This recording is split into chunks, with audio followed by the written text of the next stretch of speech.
thank you all for coming here to celebrate such a special person. I know Terry for many, many years. She started in the hospital 5 years before me. And she was in and out, right, for a little while, different places, and we met up we landed in safe patient hand, we landed in, now you really know my brain is. Thank you, I had enough of sangria. No, so we landed in staff development, and Terry is, you probably would say it. Special. She's special. I usually give me words. There's no prompter, and I can't screw it. No. So if you had to say one word about Terry, we're going to go through all this, and it's special. But Terry is not only special, she's loved. We're here today because we love her. And everyone in this room feels the love, and you know why? Because Terry's given the love. Terry makes sure that probably everyone in this room and all of the staff in Staten Island University Hospital have felt loved. That means what? What is love? You feel secure. You feel supported. Okay? And you're developing. She's ultimate nurse and staff development instructor, Terry Torsney. So I'm going to give the floor to Terry so that she can say a few words, but congratulations. Happy retirement. Enjoy your life, your family. The next chapter is going to be amazing. Cheers. Some of you people I know for over 20 or 30 years even. I can't believe Leslie's leaving. Goodbye, Leslie. Thank you. Just those babies for me. And, you know, some of you have known probably close to the, I don't know if I know any of you close to 40 though. Yeah, I think so. Are there anybody here 40 years? We're not going to admit it. Yeah, maybe some of you are. I think I met Brenda after I was on 4A rehab.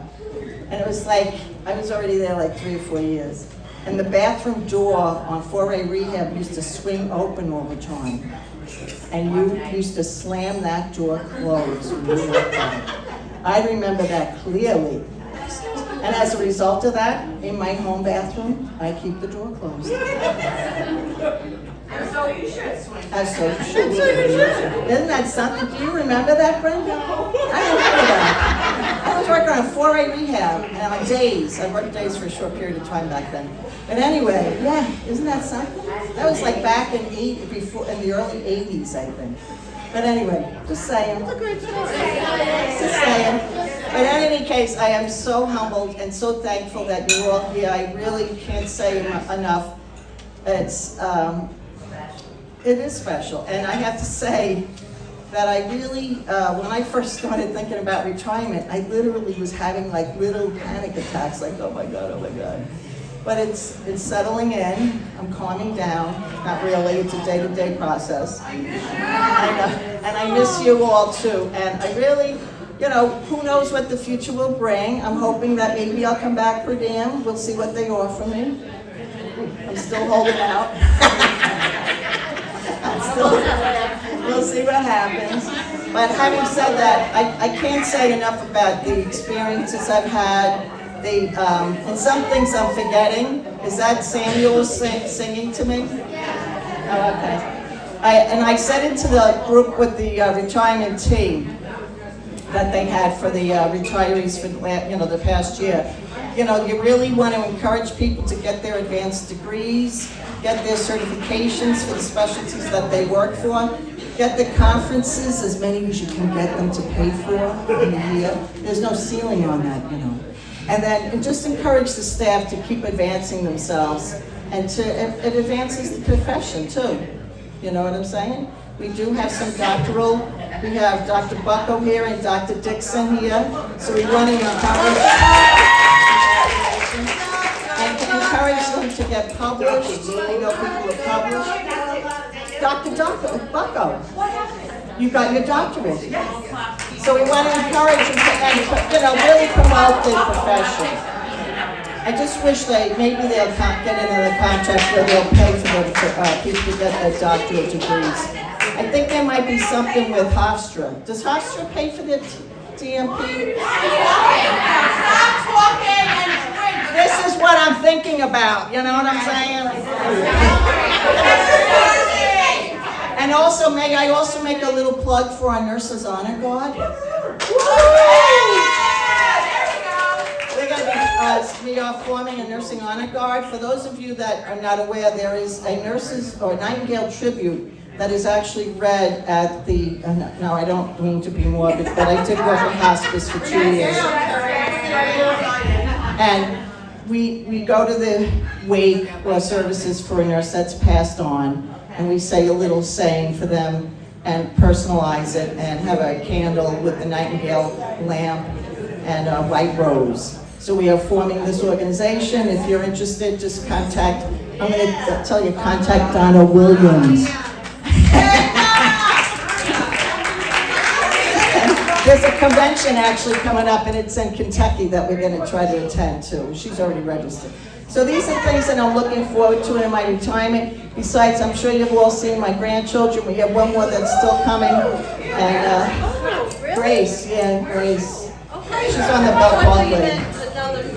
No, she's been with us for a few months. Another old soul. You know what I'm saying? So I don't know what else to say, but thank you. I'm just really overwhelmed and touched by the generosity. I'm so glad you came. So many friendly faces that I haven't seen in a while, and it's great to see you all here. So thank you. Love you back. And enjoy.